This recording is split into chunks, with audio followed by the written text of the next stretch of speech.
Afghanistan, President Obama's surge has begun. Thousands of Marines have poured into the Helmand province to clear out the Taliban, but Pakistan still holds some of the keys to that puzzle. Iraq, U.S. combat troops have moved out of the cities. The violence continues, and Iran still has some cards to play. Where's it all going? What's the U.S. trying to achieve militarily? And who do you go to ask tough questions about the U.S. military and its strategy? Admiral Michael Mullen, President Obama's chief military advisor and the chairman of the Joint Chiefs of Staff. I'm Josh Rushing, and this is Fault Lines.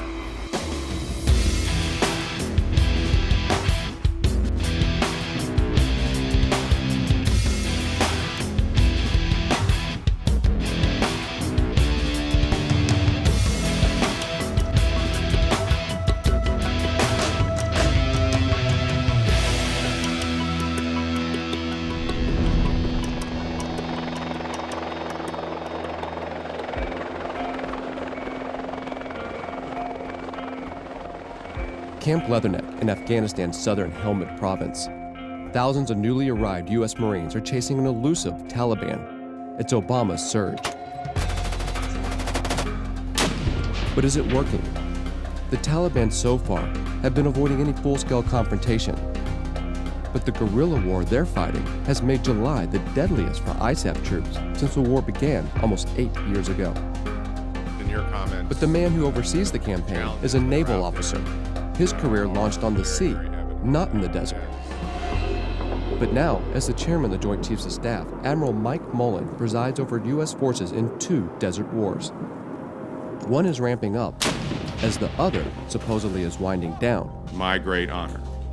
Thank you. Appointed by President George Bush and continuing under the Obama administration, he says his goals are to make Iraq and Afghanistan safe and then maintain a small, inconspicuous U.S. military presence.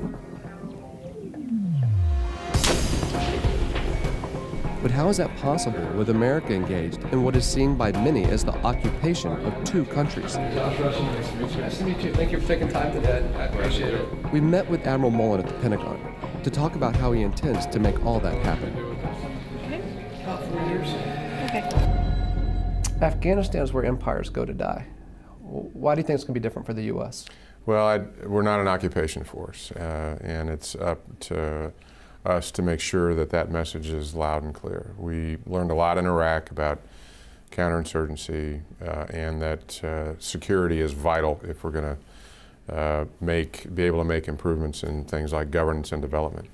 Our actions need to be focused, I think, centrally on the Afghan people and to make sure that we're able to train their security forces so that their security gets better, and in the long run, their life gets better, and their government is able to deliver goods and services to them that they clearly aren't doing right now. So you're not an occupying force. What you're saying is you don't have a long-term plan to stay in Afghanistan like maybe the Soviets did before. But isn't that exactly a contrary message when you look at counterinsurgency and how you have to convince the people that you're not pulling out anytime soon so they can trust you as opposed to, say, the Taliban? Well, I think certainly we need to start to turn the security trends around here in the next, I've said 12 to 18 months, because the trends over the last 3+ years have been going very badly in the wrong direction. It's my hope that we will have a long-term relationship with the country of Afghanistan, a military-to-military relationship, an economic relationship, a cultural relationship, but that doesn't involve the presence of any kind of substantial force.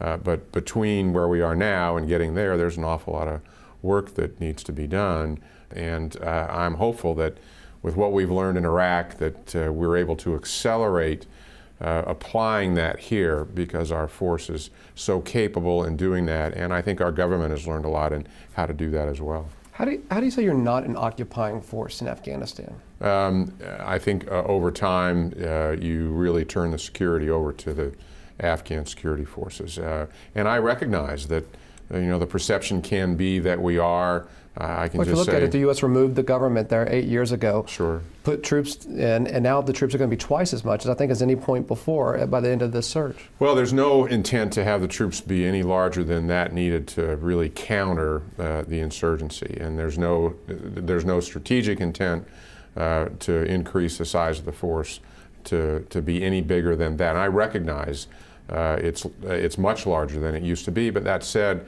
the insurgency has grown.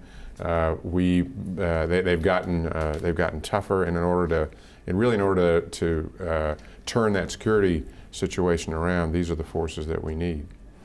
Do you have enough troops in Afghanistan? I have enough troops there. I have enough troops arriving this year to meet the needs of the commander. General McChrystal, the new leader, the new commander there, is undergoing is reviewing what his requirements are, and will in his 60-day assessment come back with what he needs overall. But right now, I'm comfortable with the troops that we have there, and the ones that are due to show up a little later this year. The Marine commander down south, General Nicholson, has been in the press, and it sounds from his perspective that he doesn't have enough troops there. Again, General McChrystal hasn't indicated in any way, shape, or form he's not satisfied with the troops that he has there. Also coming out from General Nicholson is the idea that this is a different mission, different than Iraq. Counterinsurgency is more about winning the trust of the population than it is about killing namely the Taliban in that area. But if you're the people in Helmand, you see they're sending 4,000 U.S. Marines, the fiercest of the U.S. Armed Services, and as I've read in the papers, 2 U.S. State Department diplomats or officials. I wonder if it looks like someone there to help from that perspective. I was concerned with the number of civilians that we had in all of the South, which by recollection was about 13. And I know we need a lot more capacity there than we have. And I know that the State Department under Secretary Clinton's leadership has started to generate that capacity, and I think we will see those numbers increase to the hundreds by the end of this year and the beginning of next year. We can't do it quickly enough. This is not just a military operation. Military isn't going to win this thing.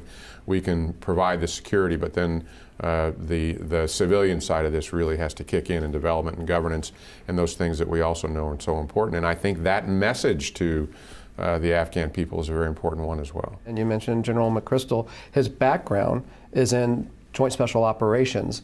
Again, it's from a very kind of trigger-pulling operational part of the military. It seems like a curious choice if the pitch is that this is more about counterinsurgency. Well, I have great confidence in General McChrystal. We need great leadership right now. He worked directly for me over the last year. I knew him in Iraq when he led our special forces there, and I think his statement in his confirmation testimony says it all when he talked to the measure of success in the future is really going to be how many Afghan civilians we protect, not how many enemy that we kill. Clearly, there aren't enough U.S. troops to hold the entire country of Afghanistan. So you pour in a lot of U.S. Marines down in Helmand, and the Taliban pops up somewhere else. We just had a producer up in the Kunduz province. Right. The Taliban there, and it's on film. They've set up roadblocks. They've shut down girls' schools. They're charging a 10% tax on the people. So they seem to be in charge of that province. Is it if you were to pull all the troops out and send them to Kunduz that they would be back in Helmand? How do you deal with that? Well, I think very clearly the toughest part of the insurgency is in the South and in Helmand specifically, which is why we have the Marines there. And again, we haven't had enough forces to be able to hold once we cleared an area.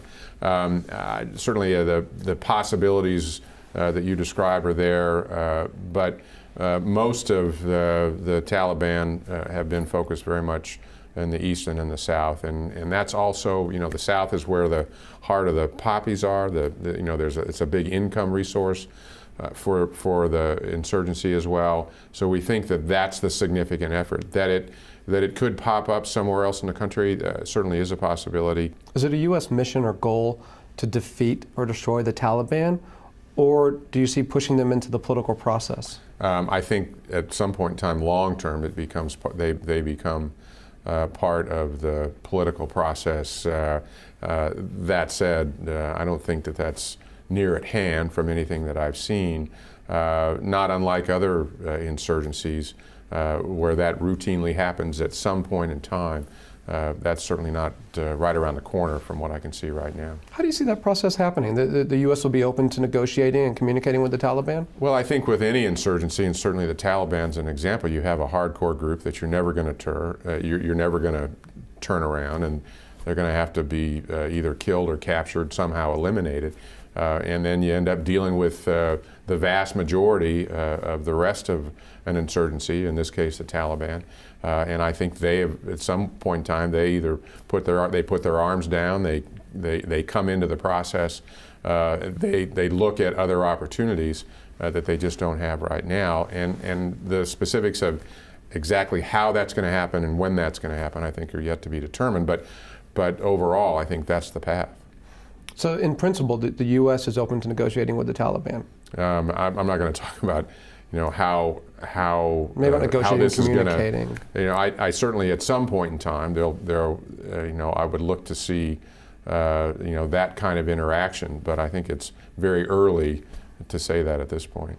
Back to the whack-a-mole thing, if you don't push them somewhere else in Afghanistan, don't you risk just pushing them back into Pakistan? Well, one of the things that's happened in Pakistan in certainly recent months and weeks is the Pakistani military, really in response, I think, to the people of Pakistan, the government of Pakistan, taking the threat against them very, very seriously. And so the pressure that will be brought on the Taliban, specifically by the Pakistani military, is important, and that, if you will, that pincer movement from both the East and the West, in the long run, will have an effect. And in fact, our major goal in that area right now is to put that kind of pressure to disrupt and defeat al-Qaeda, whose leadership resides in the Fatah. You believe the al-Qaeda leadership is in Pakistan? I do. To include bin Laden? I do. U.S. troops in Pakistan? I wouldn't speak to anything beyond what I've said. What have you said about U.S. troops in Pakistan? Well, what I've said is we don't have any U.S. troops. No U.S. troops in Pakistan? We have no U.S. combat troops in Pakistan. We've had trainers there for a significant period of time to train their trainers, which is an ongoing support function that actually is moving in the right direction. So Special Forces troops are in Pakistan training their trainers? Some of our troops there are Special Forces, and there are some general purpose troops that we have there as well. The U.S. has taken some military excursions into Pakistan, though, when the right targets become available, yeah? Well, I wouldn't speak to the specific operations at all. No, in Pakistan? Not in Pakistan. Where is al-Qaeda on your list of priorities and threats around the world? As far as I'm concerned, it's the top. It's at the top of the list. And you know that al-Qaeda is in Fatah. So why is the U.S. not in Fatah? Because Fatah is in Pakistan, and Pakistan's a sovereign country, and we don't go into sovereign countries. So is Iraq and Afghanistan. And we don't go into sovereign countries, and unless we're invited in. And Iraq, or I would go to Afghanistan. Afghanistan was a country from which al-Qaeda leadership struck us, and we responded. But couldn't al-Qaeda leadership strike the U.S. from Fatah? Certainly they could. That's why, the top objective of the current strategy is to disrupt and defeat al-Qaeda.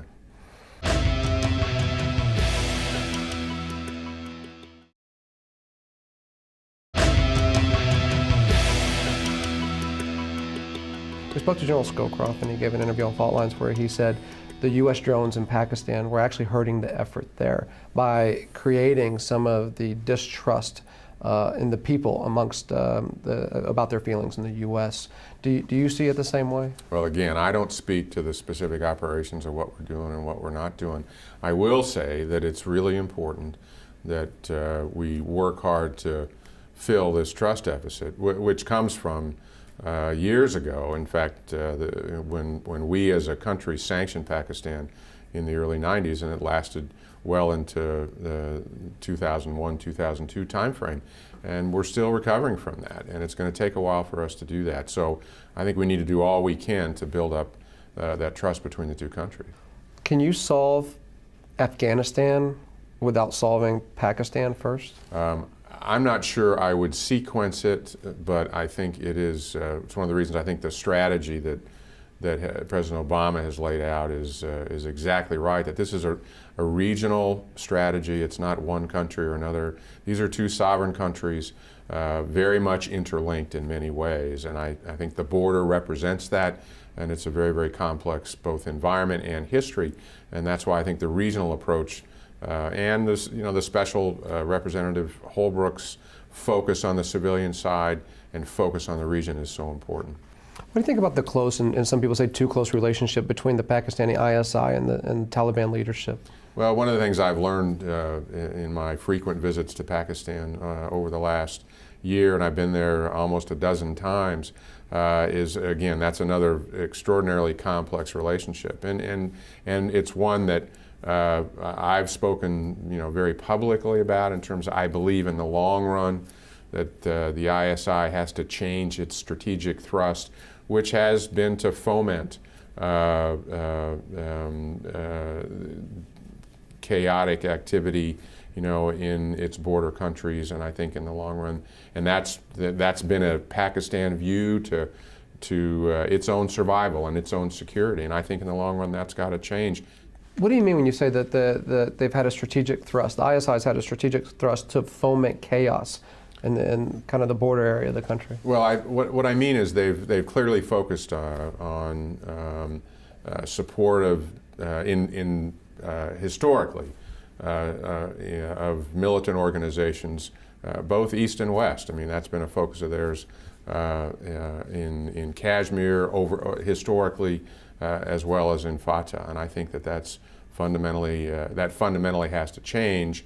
And there are discussions which have been ongoing with respect to that, and I think the leadership recognizes that, and there's a big challenge in dealing with that based on what their history is and what they need to do for the future. You mentioned Fatah, the federally administered tribal areas, twice now, once in reference to Al-Qaeda being there and once in reference to the ISI being there. Do you think there's a connection between Al-Qaeda and the ISI? I haven't seen any of that. Regarding Iraq, you had mentioned before that to give a timeline for a pullout might create instability. Very recently, there seems to be some high-profile attacks that might be proving true, what you predicted. Are you still concerned about that as you're pulling out of Iraqi cities and will continue to pull out of the country through 2011? Yes, there have been a handful of very tragic, high-profile attacks, but overall, General Odierno and his commanders on the ground are comfortable with the pullout from the cities. I have an expectation that certainly violence could spike. We know the enemy is Al-Qaeda in particular, and some of the extremists are focused on the fact that we're now out of the cities, but we're well integrated in terms of the ability to respond with the Iraqi security forces. We've been working on that for a significant period of time, and in fact, as General Odierno says, we've been pulling out of the cities over the last 8 months. So I'm confident that we have it about right. I recognize that this is a time of some vulnerability and increased risk, and at the same time I think we, as well as the Iraqi security forces, are ready for that. And of course, in between Iraq and Afghanistan, you have Iran. You said it would be very destabilizing for the region for Iran to have nukes. Why? I believe that Iran's strategic objectives continue to be destabilizing in the region. If I were going to go back to Pakistan and Afghanistan, to Pakistan with nuclear weapons, and next to another state, India, that has nuclear weapons. And one of the biggest concerns I have with development on the part of Iran, with them having nuclear weapons, is other states in the area then may decide that they need them. And I think in the long run, that's very destabilizing for the region and actually for the world. Well, if you look at it from their perspective, what they bought are Russia nuclear weapons, China nuclear power, the U.S. is on their western border in Iraq, nuclear power, U.S. They're in Afghanistan on the eastern border, Pakistan on the other side of that, Israel on the other side, nuclear power. It seems like everyone has them but them. Why should they, from their perspective, why should they not desire and want and even see that they need nuclear weapons? Well, again, I'll let them speak from their perspective. I just think that the addition of another country in that region, and particularly Iran, who feeds terrorism in Lebanon, who feeds it in Gaza, who supports terrorist networks and has that kind of vision for the future, who has a stated objective on the part of Mr. Ahmadinejad to eliminate Israel, is very dangerous for the region and for the world, and could clearly result in continued expansion of other countries with nuclear weapons. It sounds a lot like the argument that was used to go into Iraq. A connection with terrorism and possible WMD is kind of the nexus of fear. It sounds a lot like the same argument. Is it a bit of the boy who cried wolf? No, I'm not going to say any more than what I've said in terms of, I worry a lot about Iran's destabilizing capability, as evidenced in what they've done both in Iraq and what they do to support terrorism, and certainly what their stated objectives have been. And adding a nuclear capability to that, I think, would really be dangerous. Do you see North Korea as a threat to the U.S.? Potentially, absolutely. Not just really, its allies, but the U.S. itself? Well, I mean, actually, sort of two ways. We've got very strong relationships with allies in the region, South Korea, as well as Japan and others. And I think stability in that part of the world is very important, and destabilizing that part of the world isn't just bad for the region, but bad globally. Secondly, that North Korea continues to develop these ICBMs, these ballistic missiles, and eventually, if they were to develop a nuclear weapons capability, it could extend to threaten us. The Bush administration seemed to view a lot of the U.S.'s relationship with the world through a military lens.